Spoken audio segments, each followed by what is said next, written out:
Hi, I'm Dean Patch, watching ecitv. Hope you enjoy the show. Okay, let's do it. All right. Okay, everyone. Welcome to episode 5 of ecitv. You've got Gary here and Shane over here. yeah, other sides of the world almost. Might as well be, but yeah, like I said, welcome along to episode 5. Who would have thought we'd be up to episode 5 already? But anyway, what have we got in this episode, Shane? We have part 2 of our disc brake versus V-brake conversation. We've got Paul Knox joining us as our in-house technical expert, and Dean Patch, who's been running the disc brake for a while now on his carbon chase. So we'll get some nice insights from those guys. We've got some more show us your bike, and some new Renan products, and a bit of an interview with George Costa, which is carryover from the last weekend's little conversation we had with George. That's what we have in this episode. You want to get this started with the general discussion, Gary? Might as well. Thought we'd let you know that we've got at great expense to the management, we've organised Instagram and Facebook for ecitv. So what are the addresses? Because as you know, I'm no good even on email addresses, so you better do that side of it. They're somewhere in Warrialley, can't they? So for Instagram, it's ecitv BMX, and for Facebook, it's ecitv. So jump on, search for them. We'll put the links up here, here, and here, and at the end to show you. But yeah, jump on, subscribe, have a look, befriend us, follow us, whatever you have to do. Just keep metre and a half away, and yeah, and then you'll be up to date with what we're doing and what's coming up next and everything. And just address all your hate mail to Gary. Gary. Gary. Yeah, Gary with one R. Okay, one of the other things we've got to cover a little bit is we've found out that it's Lilydale BMX Club's 40th anniversary this year. Now, this hits home for me a little bit because when we started in BMX quite a few years ago, we actually joined the Lilydale BMX Club, and got to the stage where I was president, Monty was treasurer at one stage and secretary, and we had a lot of involvement with the Lilydale BMX Club. So we've even got a couple of little pictures of, here we go, I'm going to share the screen because this is all pretty cool. Start sharing. So I'll expand that out. Can you see that? This is the motley crew. I'm up the back there with the white hat on, looking very dapper. So Gary, did you select this photo because it's very difficult to see your face and facial expression?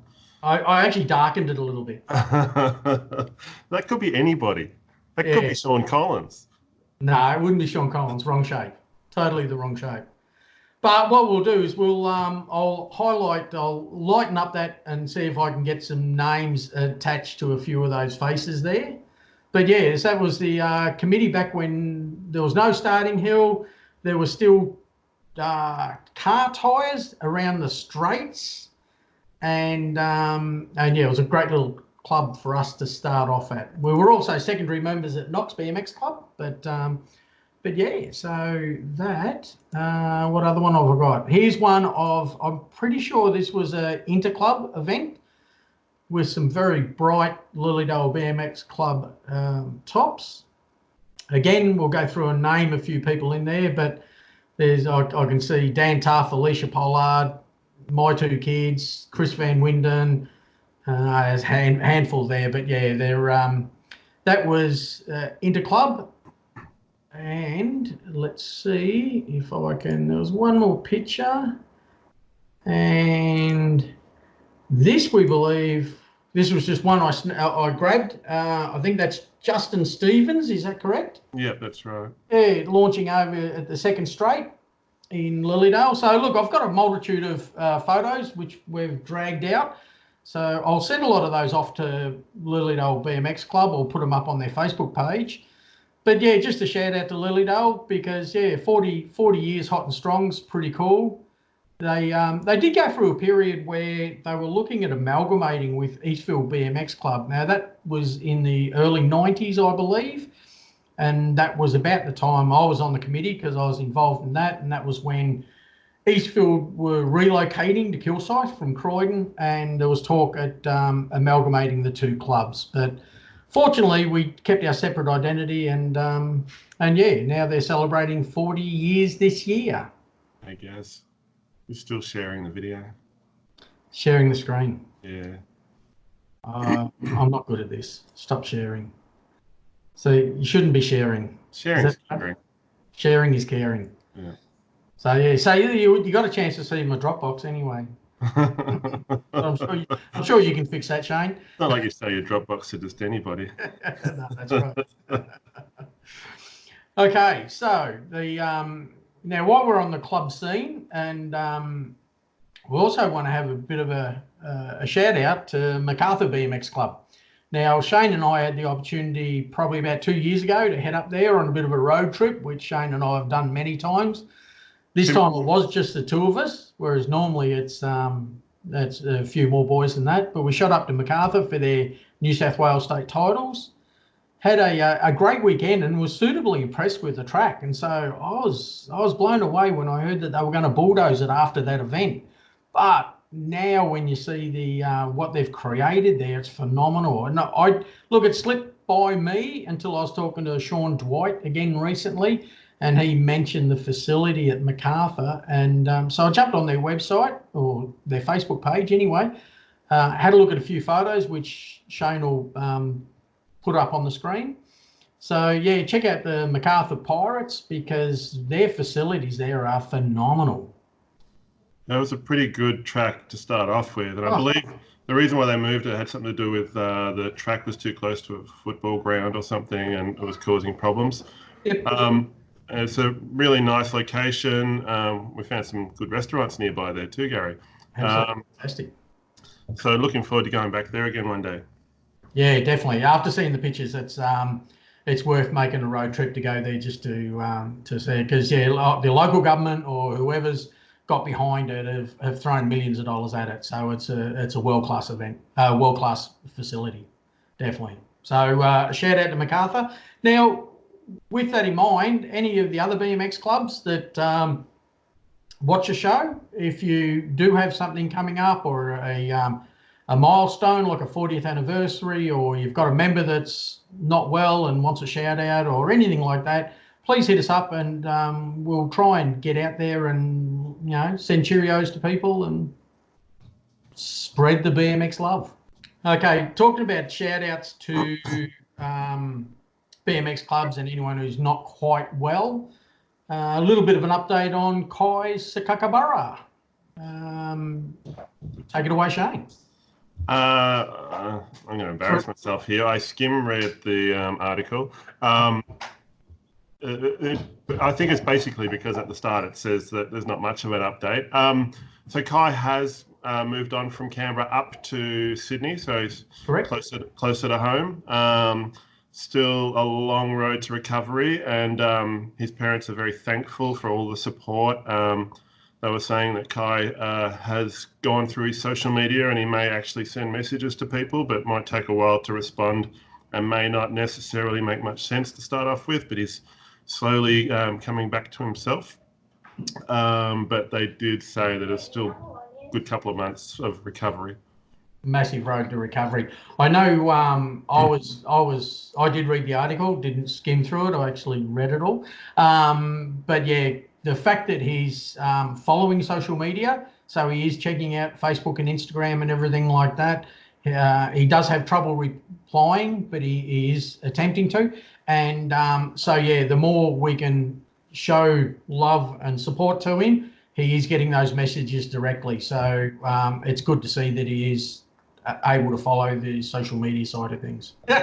Okay, moving right along. Disc brake setups. Now, disc brake versus V-brake. Look, we've flogged this pretty hard. We have got a couple of opinions, couple more opinions.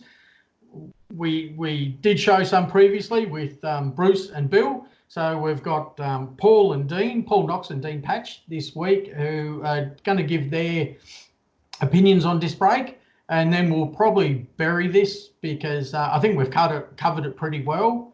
So I think we might go over to Paul Knox and his opinion on disc brake versus V-brake. Hit that play button. Boop. All right, Paul, thanks for joining us on ECI TV. I just wanted to get your take on disc brakes, knowing that you've had experience with them yourself, and you've worked on some recently as well. So what is your take? Currently, my preference is V's, simply because I have run discs in the past, and the optimal discs at the moment are hydraulics. So, and because the way we travel, throwing a whole bunch of bikes in a van or forever taking the bikes apart to fly, you've got to disassemble your lever off the bars and everything like that to get it all tucked away. It's really easy to damage or crimp a hydraulic line. I did run hydraulics for a while and had a crash actually after racing in the pits, and that was in Tasmania. So that was Hobart Nationals, and had my line torn off. So what's the one thing you can't replace really from the Pro Shots trackside is a hydraulic line, bleed it and get it all set up. So do you think if you're running cable, it would be the same? You'd still have issues? You'd still prefer V-brake? Yeah, well, a well set up cable V to me feels really good. Once you can set them up really good. The main advantage for going to discs, besides the stopping power, is the fact that you don't have to adjust them much once they're set up. But then a good set of V brakes, really, I find you don't adjust them much either. I've heard people say that they would use disc because it doesn't matter how buckled your rim is, but when it comes to BMX, that's a good excuse for using them for mountain biking, but when it comes to BMX, you're only racing for 30 seconds. If you're going to get a buckle, it's likely you've come off. So, and then you get a chance to fix it before the next race. So that kind of avoids that argument. What about the weight and the pricing differences? Do either of those two put you off?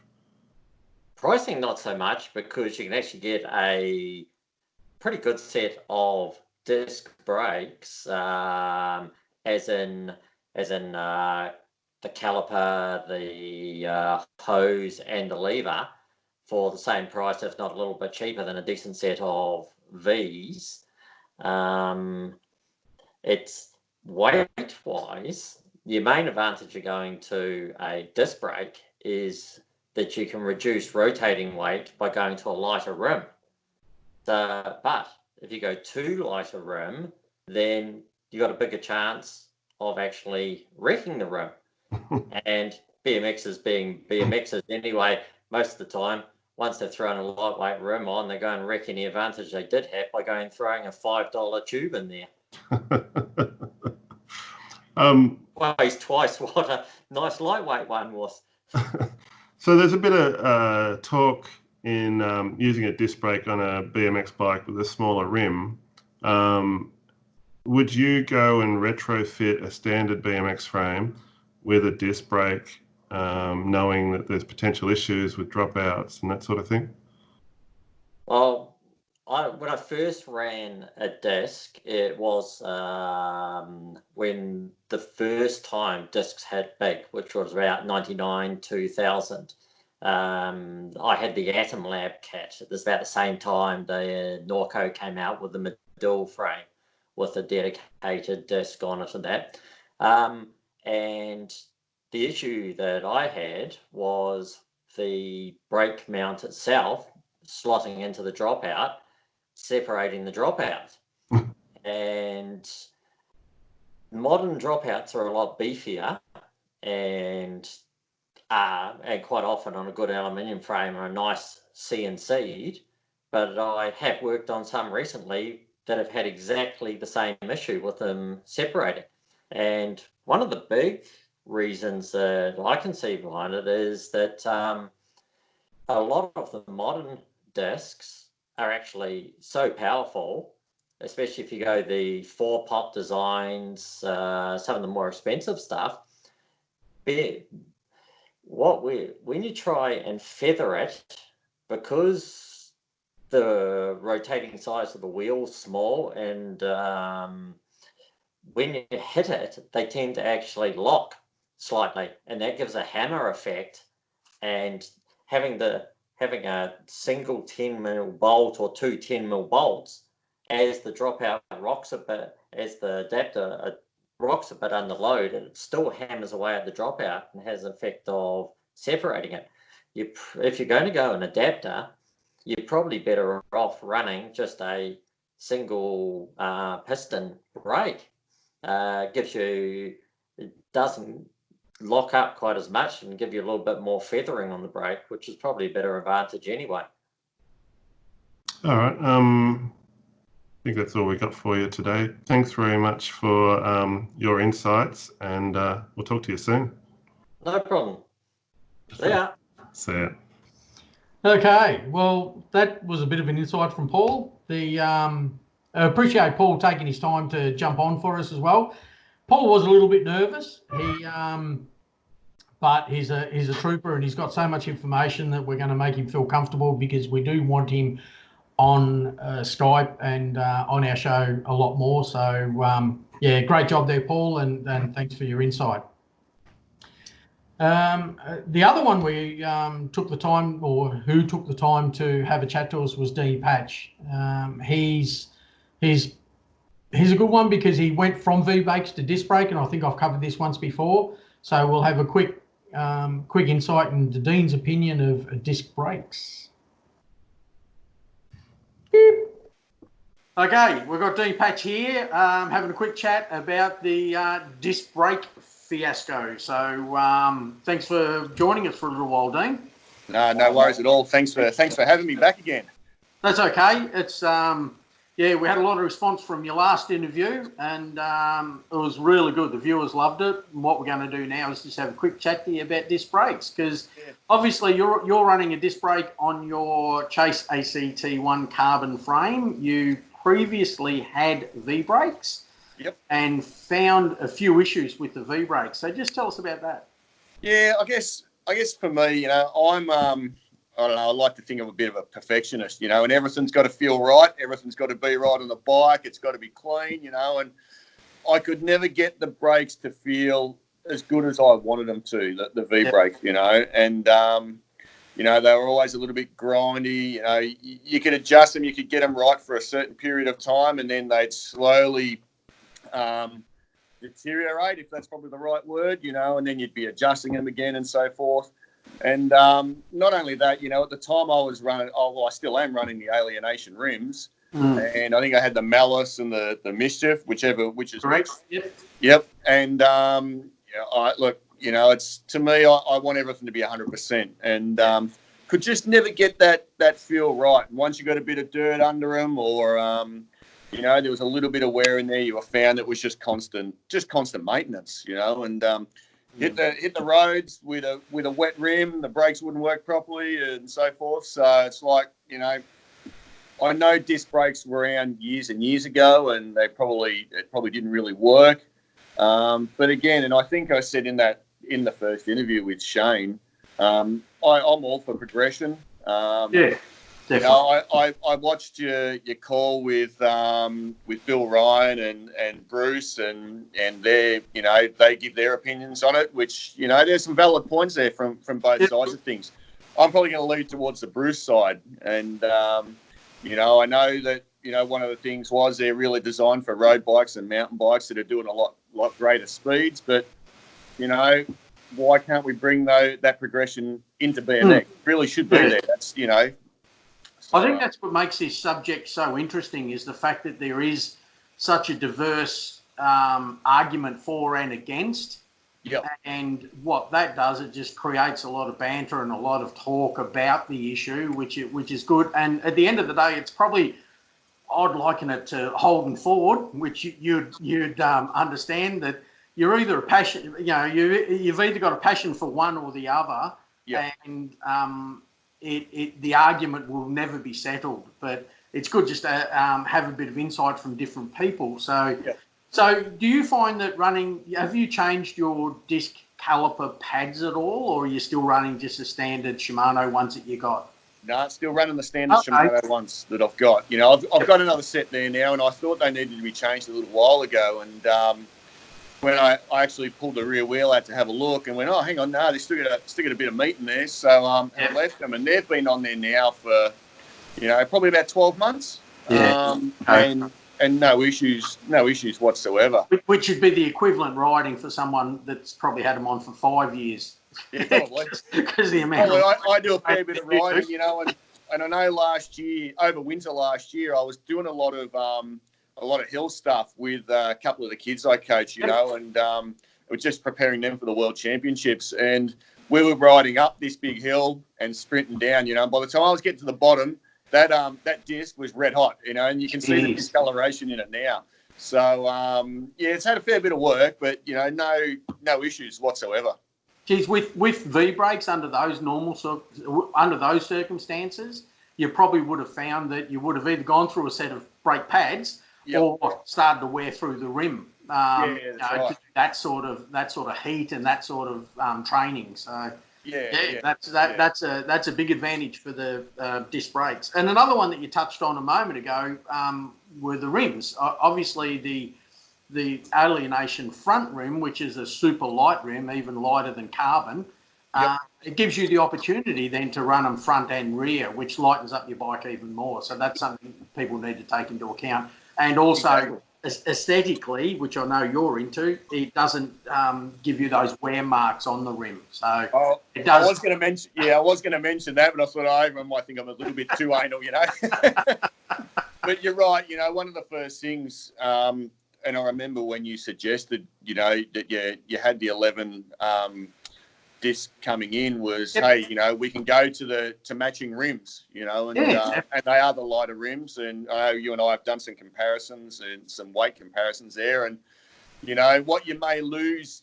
what I may have lost in going to the disc brake, I've probably gained in the weight, a couple of 100 grams from the rims anyway. So, yeah, definitely. Yeah. I also, I was watching the last clip with Bill and Bruce, and there was a few comments come up whether you should go hydraulic or cable setup, and I've got the hydraulic setup. I don't know. I'd be happy for anyone to chime in who've broken a cable through a crash. Lately, I can't remember the last time I've seen one, or I've done one. Yeah. But I run my lever. I don't run it super tight on the bars. Okay. And that's probably come from years and years of riding dirt bikes and stuff. I used to run them. I run them just a little bit loose, or when I say loose, firm. If I'm going to come off, the lever's going to move on the bars before I snap a lever or snap a cable or anything like that. So that's a good point to make for sure. Yeah.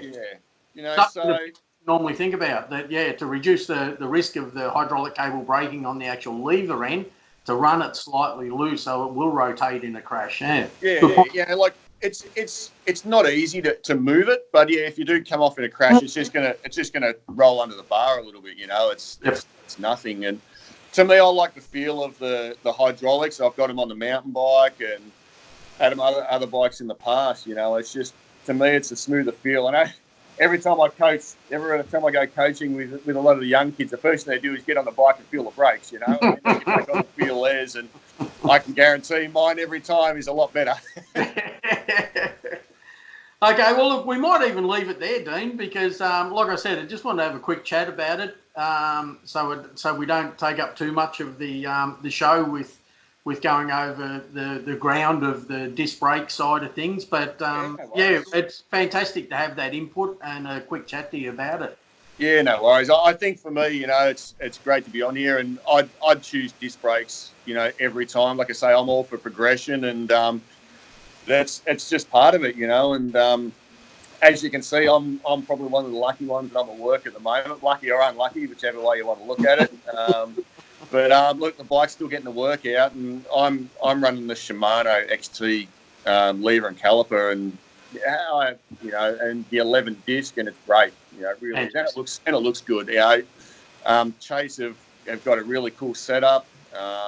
Then they've got the little I don't know what you call them, fit out. A little insert. Oh, just for the frame, and it's like I say, it's cool. Yeah, I love it. That's it. Okay, mate. Well, thanks very much, and I'm sure we'll talk more in the future. Yeah, definitely. No Will do, Gary. I'll hopefully next time I'm talking to you, I'm seeing you rather than sitting in the office or social distance. No worries, Dean. Thanks heaps, mate. No worries, Gary. Thanks very much. Dean has obviously been using them for quite a while. Obviously very comfortable with his disc brake now. It's good to get an opinion of someone that's been riding them for a while, because we've spoken to Bill, who developed frames for racing. We spoke to Bruce, who's only been using them for a couple of weeks. So Paul, who had used them back in the day, and he'd been doing maintenance on them recently. But to have someone at Dean's caliber to have used them as long as he have, must have been at least a year by now. And still speaks very highly of them. It says a lot for disc brake. I'm still sold on V, but I don't know. It's just me. Prior to this discussion, I was probably 80% towards V brake, but I reckon I was swung around a little bit, because some of the points that people have put forward in regards to the disc brake, I reckon I've almost swung over to preferring disc brake. Now, I'm not a rider, so don't get me wrong, I'm not pretending to be. Although I will show you some photos of me in the day riding. And one actually of me getting my #1 Victoria, but yeah, that's another story. So, I believe some of those points were very valid. Now, we will lay this to rest and leave it for general discussion between everyone at the track when they finally do get to the track. And look, we might pick it up in the future, but at the moment, I think we've covered that pretty detailed, and we'll move on to another subject, which we'll let you know at the end of the show.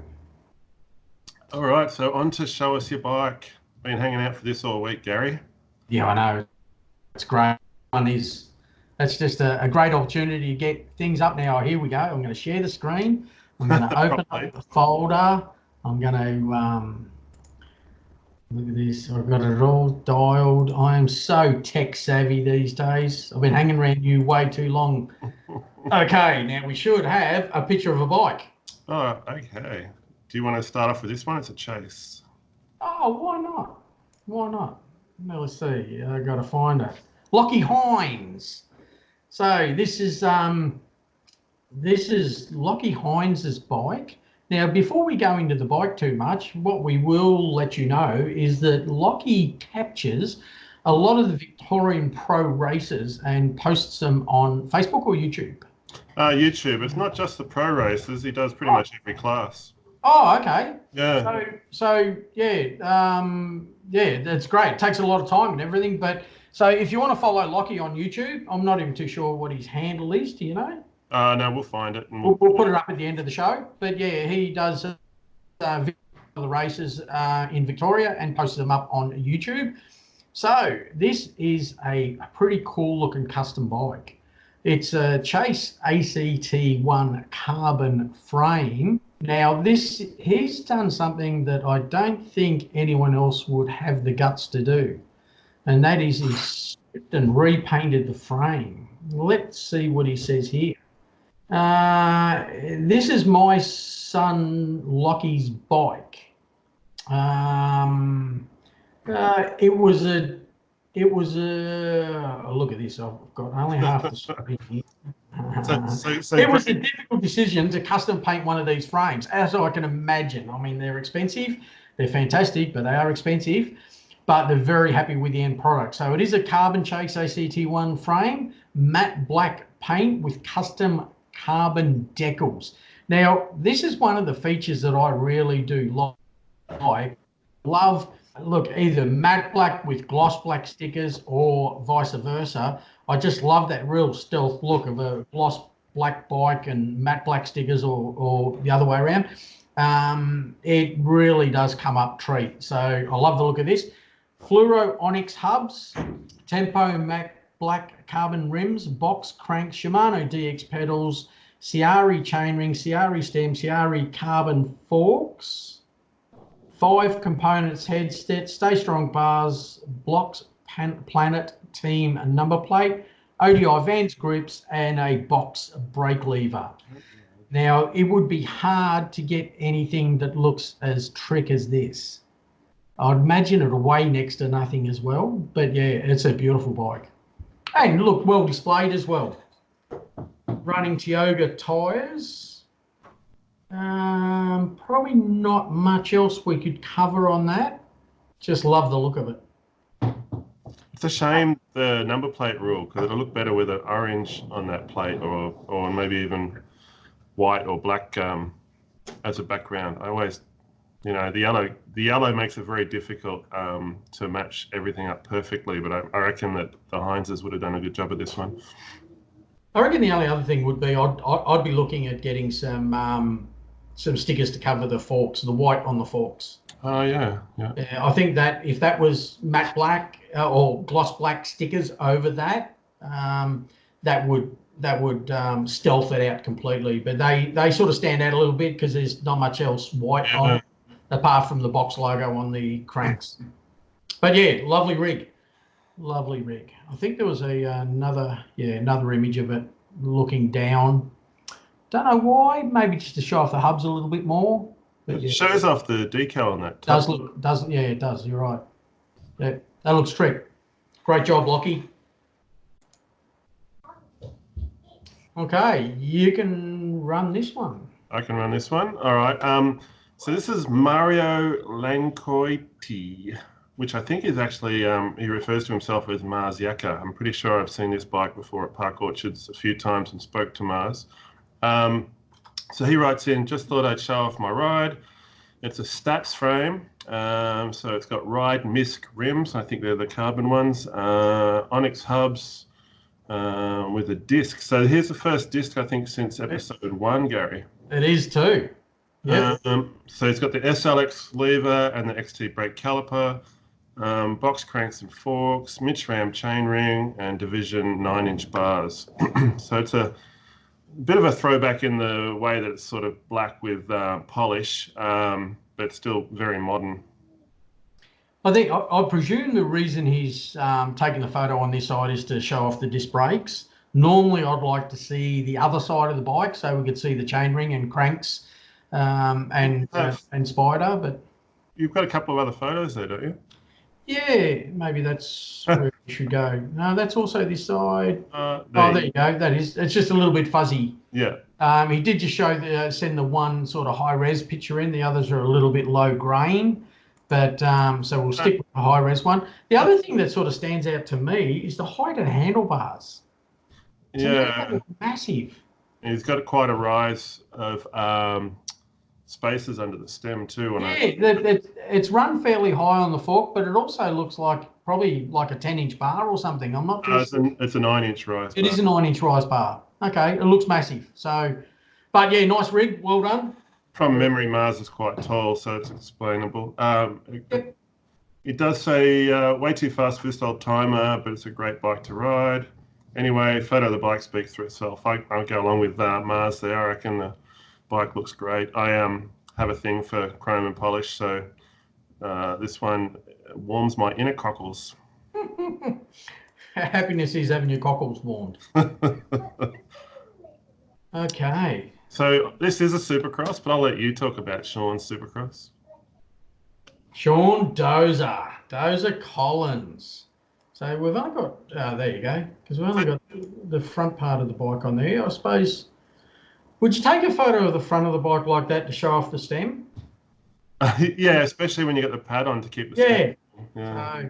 Don't know, but anyway, we'll go to the side shot.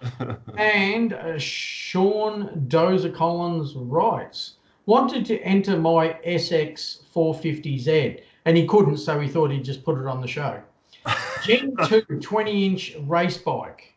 The parts leader, Sean goes to a great length at describing it because he just says, I just wanted to show my bike and then straight into the parts list, which is unusual because Sean's normally got a lot to say. But anyway, so it's a SX 450Z frame in cobalt blue, SX SLT forks, SX huge bars, not as big as the previous bike, ODI A2 Aaron Gwynn grips, profile racing push stem, speedline brake lever, speedline rear brake caliper, non-disc, profile racing elite hubs with tie upgrade laced into alienation Fallon rims, not Fallon rims.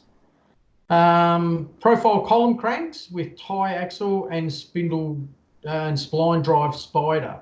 Profile racing slim jim seat, Supercross seat post, profile racing P logo seat, pedal innovation catalyst pedals, Tioga power blocks, and some Supercross BMX rear issue pads as a throwback feel. Was that rear issue, did you say? Did I say rear issue? He entered the frame again. So, yeah, look, he has gone with a couple of heavier additions. Simply, I mean, Dozer is a big guy, so he's gone to the column cranks and the alienation Fallon rims. So they are super strong sort of gear. The Fallon rims is probably one of the strongest and lightest rims on the market. But and the column cranks with 22 mil center spindle and beefy arms are definitely a solid unit. So it matches up Dozer quite well. Good looking rim. It's an unusual color combo. There's a lot more color in there than what I would normally go for, but it seems to work. Like I think it's almost like he's got a fourth color in there with the gold on the decals and the brakes and the spider there.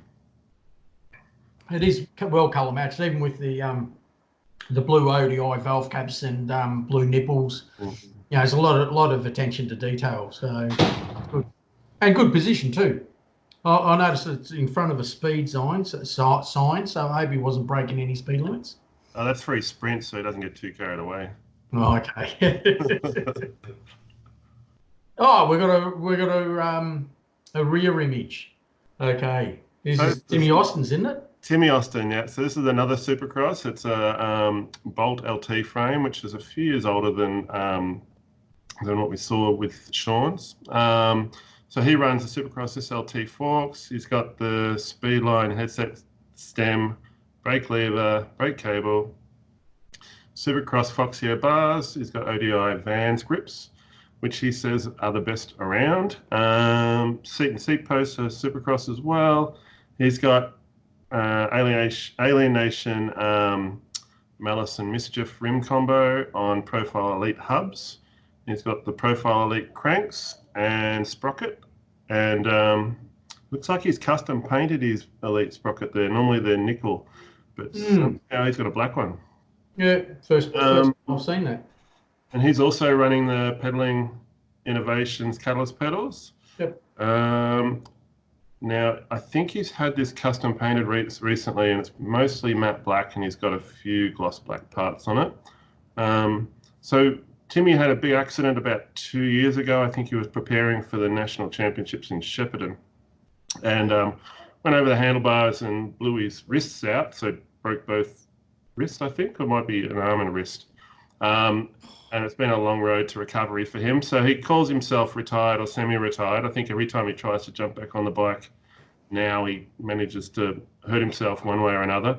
But certainly loves his bike, and he's put a lot of attention to detail, as you can see. That's when you find out who really loves you, isn't it? When you break both wrists. He's done a good job cleaning the bike up, actually, because obviously he would have got rid of all the sand and salt water off of it. Sand and salt water. Well, he must have just come back from the beach. He's got a little sand bucket there for making castles down on the beach. They must have taken his bike down there. Come on, you could have gone to a little bit more effort to support the bike than a little bucket. Or he could have matted it out. He could have painted it matte black. Then it would have looked good. Do you think his wife sent him off to get spayed? And he came back with a bucket. Okay, we've got another angle there. And we're back to the start. So that's the show us your bikes for this week. So they will be up on the website and on probably on our Insta and on our Facebook page as well, so people can drool over them because they can. It's going to be hard to pick a winner here. Look, I don't know about you, but I think Lockie, because anyone who is gutsy enough to turn around and strip and repaint a carbon frame, that's a fair effort, I reckon. So that's my opinion. But yeah, I think it goes out to Lockie this week, and we shall send him some stickers and a ECI BMX t-shirt, and maybe we might even throw in some dry socks, which we'll cover next week. I'm glad you picked a winner, because I would have been scratching my head all night trying to figure out who was the best out of these ones. I look, yeah, they are all very close, and the only reason I've gone with Lockie is, like I said, to repaint a carbon frame, that's a fair effort. That's a gutsy move. So well done. Thanks everyone for sending their bikes in, or sending the photos of their bikes in. Don't forget, it's as easy as sending your photos in and a little bit of a description. So, Gary, what's the address if people want to send photos of their bikes in? PO Box 307, Woori Alley. Let's see if I can get it this time. ecitv@bmxultra.com.au. No, AU. I'd been practicing too. bmxtv@bmxultra.com. Yes, and you better turn the sharing on. Oh, again, jeez. Okay, stop sharing. Mum always told me to share. I can't help it. Now, on that note, yeah, simply just send in your photos and a little bit of a blurb on yourself and your bike. But also, can you please just include a return address in case you do win, or we just feel generous and want to send out stickers to you, and a t-shirt size, please. Just saves me chasing it up on a Monday. Do you want to show off your t-shirt so they can see what they're winning? Oh, look at this. I should have just put one out. So a very classy ECI BMX tee, beautiful quality. We'll put up where we got them from at the end of the show because, yeah, they supplied a fantastic product. So very happy with them. Very happy. Great fit, great comfort. Okay, so what we might do now, we might go to George Costa for the next part of the Rannon interview that we did last week. There will be a third one next week, which will be a walk through the Rannon factory. But at this stage, George is going to cover a little bit of new products and a little bit of interview, just add on from last week from George Costa at Rannon. So we shall go to that. So you've, on another note, you've brought out some new products recently, some honeycomb cranks. Yeah. Did I get that right, George? The honeycomb crank? It's called the Hive. Yeah. The Hives. Okay. Yeah. So the Hive is basically, because of the machining out on the rear, looks like a honeycomb. So we figured that would be a good way to describe them. But yeah, it's been working on it ever since the day I got back from Grands. At Grands, we released an adjustable crank which is there, which has you can change all the way from 90 millimeters up to 160. So, you know, we knew that that wasn't going to be like end all, like people are just going to buy the adjustable crank and then they're going to be done. Because the adjustable cranks are, in my mind, they're meant for testing, and they're meant to figure out where you should be instead of guessing. And those have been doing well. You know, we're down to, I think, one set, I think, left in stock right now, but we don't sell a crazy amount of them, but definitely everyone who's bought them has been pretty happy with their setup. But what we did want to offer was a mainstay product that complemented that, and we're making that hive crank from 90 millimeters to 160 in 2.5 millimeter increments. So it's a lot of stuff. It's literally like I'm still finishing off some of the production run right now, and I started like a month ago trying to get things done. Just because it's been so many things that we've had to program and get ready and model and make sure everything's right. But you know, the end results, I think they came out pretty good. One of the things that we try to do here, or at least I've been focusing on, is building these super, super light bike setups. And these cranks here are the lightest on the market right now. So if people are trying to chase down every gram, you know, they could do it with these cranks for sure. So with your product range, you seem, apart from the rings, obviously, you seem to concentrate mainly on the junior and the lightweight size and minis and everything. Are you looking at expanding, like with your stems and other things, into a more pro size range at all in the future?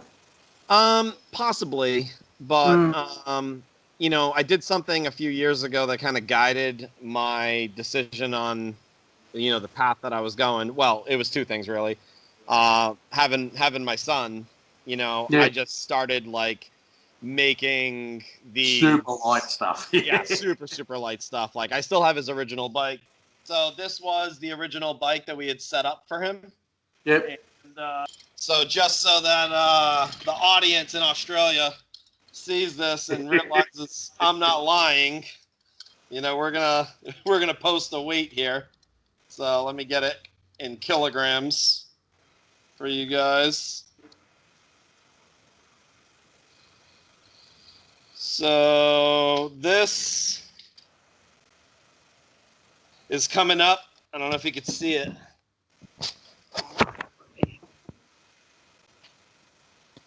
It's 3.1.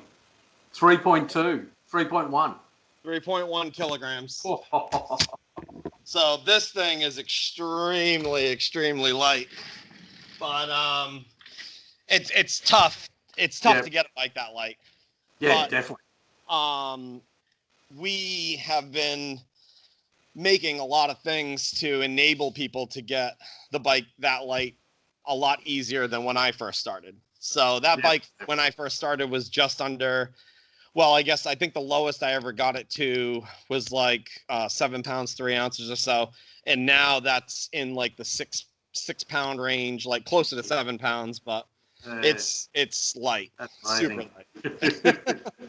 So yeah, that was one of the things that was my focus for sure, was having my son and kind of building. And actually that bike right now is the bike my daughter rides when we go out the bike path and everything.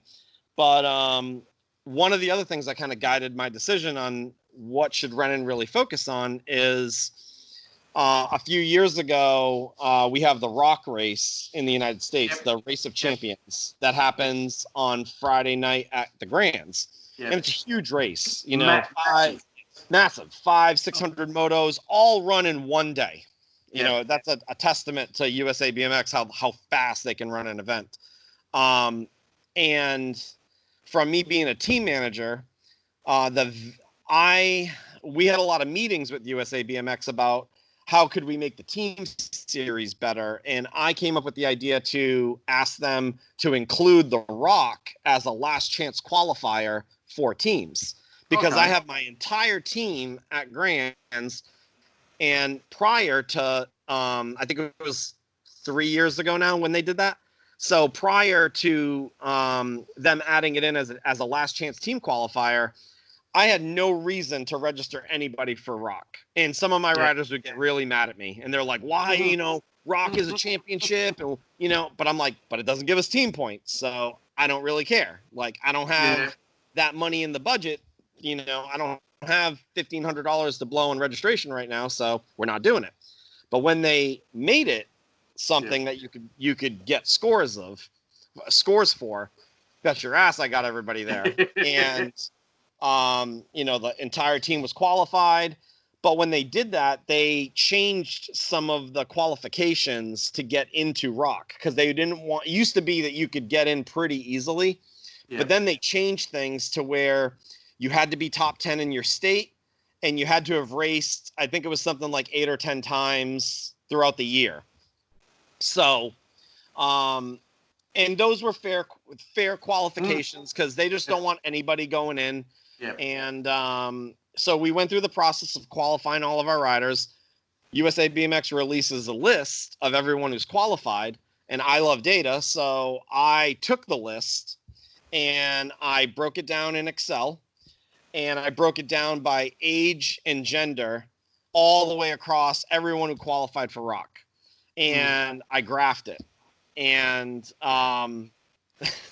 the amazing thing is that there was something like, I want to say the numbers were like 11,000 or 10,000 people roughly in North America that had qualified for this race. And something like 7,000 of them were all within the age ranges of 8, it was 8, 9, 10, 11, 12. So the graph went up like this, down, and then was flat all the way out. And I'm sitting here like, okay, well, if I'm going to be focusing a product-based company, there's your market. This is my market. It literally looked like the COVID-19 graphs. It was exactly that. Exactly like that. So that's where we're focusing first before we move on to anything else, So I tried to do it. I tried to do it with some kind of intelligence and, data supporting what we're focusing on and what we're doing. And it does make sense when you think about it at the end of the day. Like, my kid has grown so much in the course of a year that, if I was keeping up with, him racing and needing the right stuff, I would have gotten him like 3 sets of cranks, 2 frames, you already outgrew helmet size, like everything, So, it just makes sense. Like, if you stock and carry that kind of stuff, then you're probably going to sell a lot more of it, versus the pro size carbon frame that is big bucks and stuff. So that's why there is a possibility that you will expand later on into some more pro range. But, I think so. I think so, but I want to fully get all of my ideas kind of sorted down on this small side first, and then work my way up. So, mind you, I don't want your concentration to be elsewhere apart from manufacturing fantastic chain rings at the moment, because I know the Australian public, and I'm sure the world public, thank you for just supplying such a beautiful chain ring as you do. As you know, they're super popular here in Australia. Yeah, they definitely are.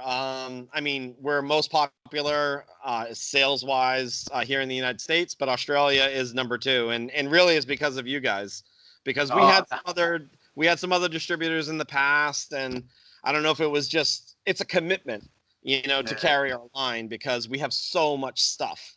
Massive. And it's a huge. Actually, I don't know if you recall. When you sort of hounded me a little bit to carry Renan, we're in a casino bar in Vegas with John Sawyer and a few others, and you were trying to talk me into taking on Renan in Australia, and I said, look, it's just too big a range. I'm not interested. It's a great product, but it's too big a range. And I think back then I said to you, right, I'll carry black only, 4-bolt only, and just the main sizes. Well, since then, it's just we've expanded together a huge amount, and now we carry almost a full range. So Yeah, exactly. And I don't want to ever. I understand it's a huge commitment and it's a big range and it's a big investment and stuff. But and I certainly never push anyone to carry the full stuff. But you kind of grow as you definitely fit, you know. And I noticed that you guys definitely order stuff that some people here don't order at all. And Okay.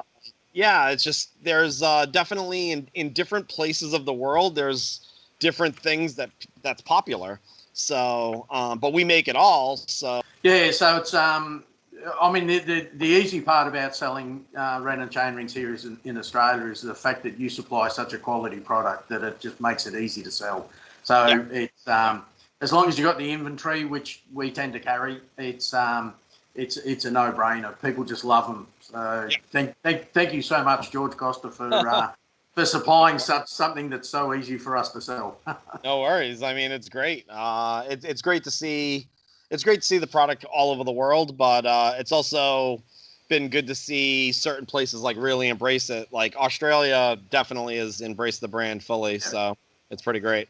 So your sizing, when you're saying you've noticed that there's certain products that sell in certain areas, are you experiencing the larger chainring popularity in America as we are in Australia? Because I mean, I'm selling 49s, 50s, 51s, 52s. I have trouble keeping them in stock, and it's just a massive ring, massive hoop. Yeah. So, I mean, we've always made that range from day one. You know, it's kind of funny. We started selling chain rings in 2006, so it's been 14 years now of selling chain rings. But from day one, we always had this size range. Yeah. We've always gone from 32 to 52 with all the decimals, and you know, I think the popularity of that kind of stuff nowadays is really because of Supercross. Because one of the things that going to the California gear, we're going to call it, because that's what everyone says. The reason I believe that a lot of people are going to that specifically for Supercross is that the bigger you go in size, but keeping the ratio equal, it reduces the force on the chain, and what that does is it helps stiffen the drivetrain. But another effect that has is that it makes that gear feel harder to push. Okay, so the reason why that's important is that when you race Supercross, the power output that these guys have coming out of the gate and down the start hill is significantly less than if they were on a flat start hill, something that I think a lot of Australian tracks used to be like, right? Yeah, definitely. Yeah. So, and I know these numbers are factual because we've done GCOG testing down at the training center, and we've measured some riders up at like close to 3,000 watts on flat ground, but then they get up to the start hill and they're only putting out about 1,000 watts out and down the hill. So when you're not putting out that much power to get down the Supercross hill and you're riding a normal gear setup, things are going to feel too easy. You're going to feel spun out. You need something to counteract and give you that resistance. And I think what all of these riders have naturally progressed to is these big gear ratio combinations, because if it's an equal ratio, it will make that gear feel harder, even though the rollout's identical. Yeah, so, and that is because of that reduction in force on the chain and helping to stiffen the drivetrain. It makes that gear feel harder. So when they're on the start hill, they like that feel, but it's not changing their rollout really. And they're able to keep up on top of the gear and go down and do what they need to do.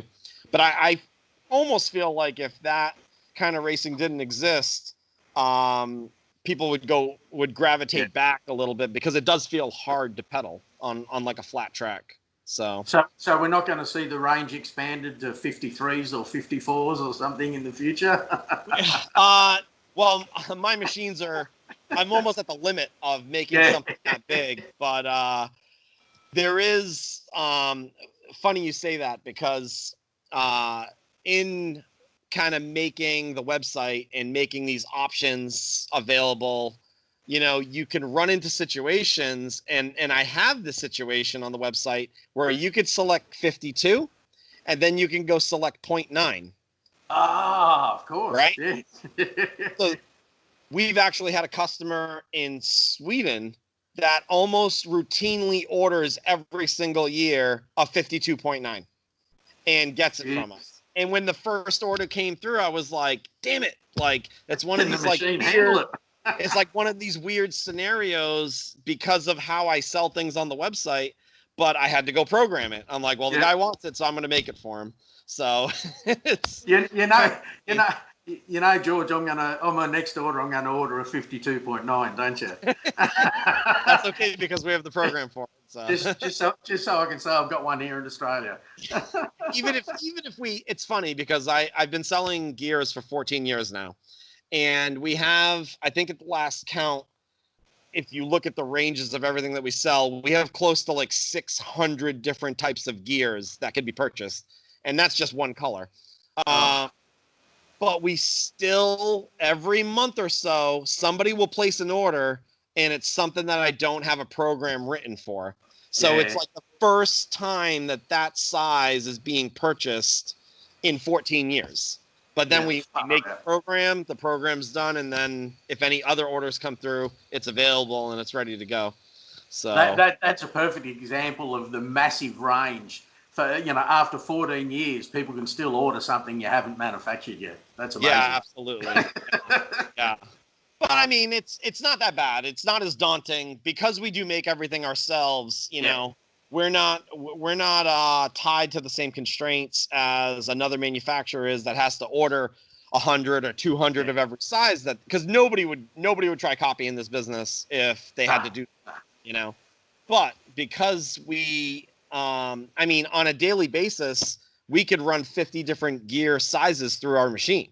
And, we're not tied with the way that everything is set up here. We're not constrained to do multiple runs of sizes. It's more efficient if we're like on some of your orders where we're doing 15, 44 tooth gears. That's more efficient to do it that way. But, if we need to stop midway to take care of 52.9 for instance, we could do that without destroying anything with the setups. So that's why, for us, it's been effective. So that's the glory of the way you run it. It's perfect. I mean, there's obviously, you don't carry much in the way of inventory because, like you said, there's over 600 variations just in one color. And I presume everyone in the BMX world realise that all orders are manufactured to order. So there's always that little bit of time delay, but I think everyone accepts that just because it's such a quality product and it is such a massive range. Yeah, I mean, we do pretty good with getting stuff out. With our online customer orders, I usually try not to let them wait more than like 2 weeks. It'll be like a week to 2 weeks. And that's only because we don't anodize everything and keep it on the shelf. So if we have one gear in a slot on the shelf, that gear could be 5 different colors. And we try to do 1 to 2 anodized drops a week. And we go there with a couple of hundred gears at a time. And that's how we handle it. But sometimes like things do get caught in the shuffle. Some of your orders are much, much larger. So we're shipping those off usually every time we fill up a box, and it's around 50 gears or so. But we're not too bad. We're way better than we used to be as far as turnaround time and everything like that. The worst part for us is polished gears because we don't do the polish house, and we have to send that stuff out to a company in the Midwest, and then we have to wait for it to return. So usually that's like the real bottleneck for what we're doing. But if it's an anodized color, then we're usually pretty good about it. So that was another awesome interview from you, Gary. It was really good to get an insight on Renan, and also interesting to see that Australia's number 2 as far as Renan chainring sales. Yeah, thank you. and it was really cool to see those new cranks too. You've got something to tell us about the adjustable. Yeah, just in regards to the adjustable cranks, they are an expensive item and a great concept that George has come up with. So, look, I would say we haven't got any in at ECI at this stage because they are something that will probably retail around that $500 to almost $600 mark, especially with the dollar the way it is. But they're a great idea and a great concept. So what we're thinking about doing is buying a pair or two into ECI and having the opportunity for dads to actually hire them from us. Now, the reason being is that they do adjust in 0.2 increments, and it allows you to have the opportunity to hire them for a weekend or for a week, take them to a track, and you can just adjust it simply and try different crank lengths on your child. I mean, it does have a weight limit of 125 pounds, which converted to kilograms is about 4.5 miles. And so what it does is it just gives you an opportunity to be able to vary the crank lengths without having the expense of having to go and buy cranks to try them. So they are a square taper crank and only suitable for junior riders. So if you are interested in hiring these, please let us know because we'll get a couple of sets in. And yeah, I mean, it'll be a minimal sort of fee. It might be, $50 for a week or something like that to have the opportunity to hire them, to try them on your child, to try different lengths, give you a good understanding of where your child is and what sort of crank lengths, and then you can commit and buy other cranks or whatever. But it does give you that opportunity because not a lot of people are going to spend $500 on a set of cranks to then maybe grow out of them or to just try them. So I think if you think that could be a good idea, let us know, hit us up on our social media or anything, and we'll get a couple of sets in and you can try them. That's a fantastic opportunity. So should they contact you directly? Yeah, you can email Gary. Or look, you can either hit us up on ECI TV or just email me at gary@eciimports.com. That's 2 I's, eciimports.com. And let us know, and then we'll structure it. And look, there may even be a couple of stores out there that might want to buy them to offer a similar deal or whatever. But at this stage, yeah, we're happy to get a couple of sets in if people are interested in hiring them out. So. Awesome. Let us know. So what have we got coming up next week, Gary? Coming up next week, we've got the third part of the Renan interview, which is a bit of a walk around George's purpose-built warehouse and manufacturing plant. We've got opening up a new discussion because we've already covered the disc brake versus V-brake quite extensively. We're going to open up another can of worms next week and start talking about cranks, alloy versus chromoly for the bigger riders. So I think that will create a lot of interest. I think we need to talk to Michael Bias about that one, being an elite rider, and we'll probably try to bring in a couple of elite riders if we can. Yep, yeah, and we'll have some comparisons and everything in preparation, in weights and pricing and everything like that. And we'd love to get your feedback as to if you do run chromoly cranks or alloy cranks. Just give us some feedback again, just on our social media pages or email, and just so we can have a little bit of ammunition to kick it off next week with cranks, alloy versus chromoly. All right, and we've got some interviews coming up over the next few weeks, maybe a couple of months. So we're going to talk to Gus from Profile USA probably about 2 weeks' time. I've been meaning to catch up with Nathan Glab, who's a young pro from here in Victoria, who was originally earmarked for a big chair interview, but could be a while before we get to any more of those. So I think we'll bring him onto the show and interview him. And another interview I've lined up is with Craig Graham from the Northern Club here in Melbourne, who had shut down for quite a few years. Craig Graham is now the president, and they've come a long way in just the last 12 months, bringing life back into the northern side of Melbourne and the BMX scene. I think they were starting to build a pump track around there as well. So there's lots of things for the local kids to ride there now. Excellent. And they've managed to grow the club quite substantially over the short period of time as well. So it'll be interesting to get an insight into what they're doing at Northern and how maybe other clubs can benefit from what they've been doing. It'd be good to hear from other clubs to get their opinions on how people like Northern have built it so quick. So if you do have any input or you want to, you'd like to be interviewed, I'm sure with Macarthur BMX Club, I'm sure the president would love to jump on Skype and let us know exactly what's gone on there and the new facilities they've got. So any BMX clubs out there that would like to have a bit of a chat with Shane, myself, or both of us, we can set up a three-way. Yeah, we're more than happy to arrange a bit of a chit chat. So yeah, let us know and we'll jump on Skype and have a chat. And if people want to get in touch with us, Gary, for anything in particular, how can they do that? There's multiple ways. There's I hate this. Well, so much easier when you used to be able to just fax things. For all you young kids, that's where you used to. No, don't worry. Have you still got a fax? No. No. Even I don't have one. No, just jump on ecitv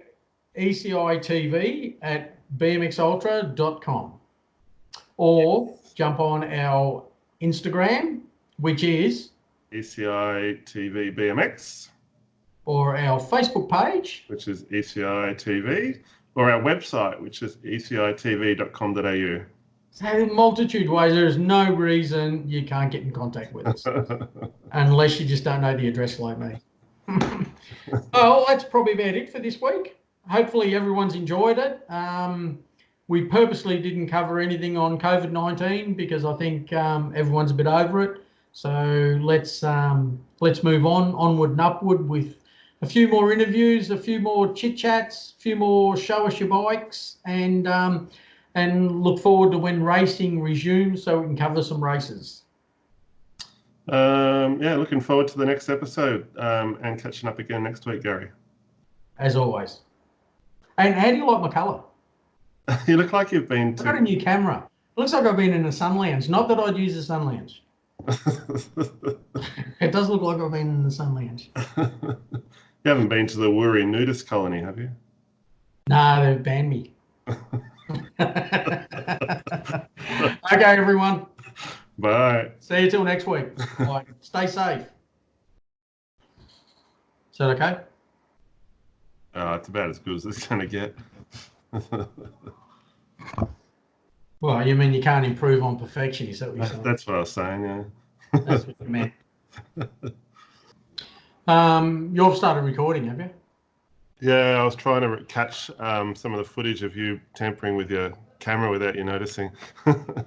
I look like I've got a real tan. You do? Is it like a filter on the camera? Must be. You're Victorian, you can't be that tanned. Is it just poor lighting or something?